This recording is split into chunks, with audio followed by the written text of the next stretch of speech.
এই ভিডিওটা এই জন্য করছি না যে পাসপোর্ট একটা ভারতীয়র বৈধ নাগরিকত্বের প্রমাণপত্র কিনা। এই ভিডিওটা এই জন্যও নয় যে Aadhaar card, PAN card, voter card যে ডকুমেন্টগুলো আমরা ছোটবেলা থেকে পেয়ে এসেছি সেইগুলো আমাদের বৈধ নাগরিকত্বের প্রমাণপত্র কিনা।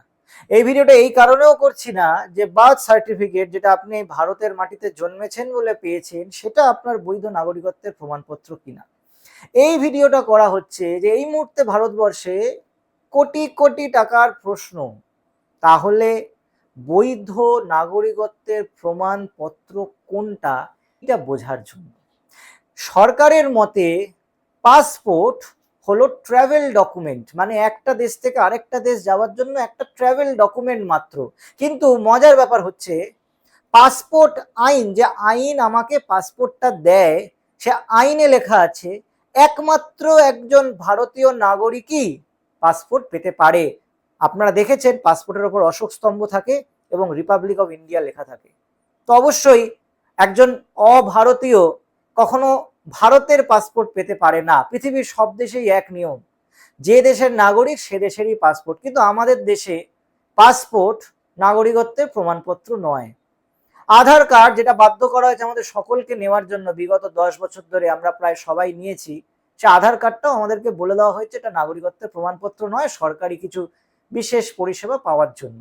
ভোটার কার্ড, যেই ভোটার কার্ড দিয়ে আমি ভারতের সরকার নির্বাচিত করি, যেই ভোটার কার্ড আইন বলছে একমাত্র একজন ভারতীয়ই পেতে পারে, আর কোনো কেউ পেতে পারে না, সেই ভোটার কার্ড আমার কাছে থাকলেও এটা প্রমাণিত হয় না যে ভারতীয় নাগরিক। কেন? কারণ ভোটার কার্ড অনেক সময় জাল হয়। তো জাল তো সবকিছুই হতে পারে, জাল তো সব কিছুতে সব সময় হতে পারে। তাই জন্য ভোটার কার্ডও আমার নাগরিকত্বের প্রমাণপত্র নয়, আমার প্যান কার্ডও নাগরিকত্বের প্রমাণপত্র নয়, এমনকি আমার বার্থ সার্টিফিকেট এটা প্রমাণ করে না যে আমি ভারতীয় নাগরিক। তাহলে প্রমাণটা করে কে? কোন একখানা ডকুমেন্ট আছে যেই ডকুমেন্টটা থাকলে আমি বলতে পারি 100% গ্যারেন্টি দিয়ে যে আমি একজন বৈধ ভারতীয় নাগরিক। মিনিস্ট্রি অফ হোম অ্যাফেয়ার্স একটা সিটিজেনশিপ সার্টিফিকেট দেয়। এই সিটিজেনশিপ সার্টিফিকেট আমার আপনার কারুর কাছে নেই, আমরা কেউ পাবো না।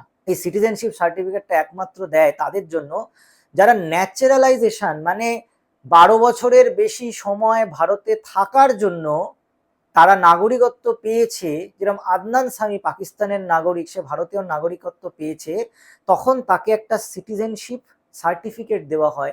একমাত্র ডকুমেন্ট সেটা যেটা 100% প্রমাণ করে আপনি বৈধ নাগরিক।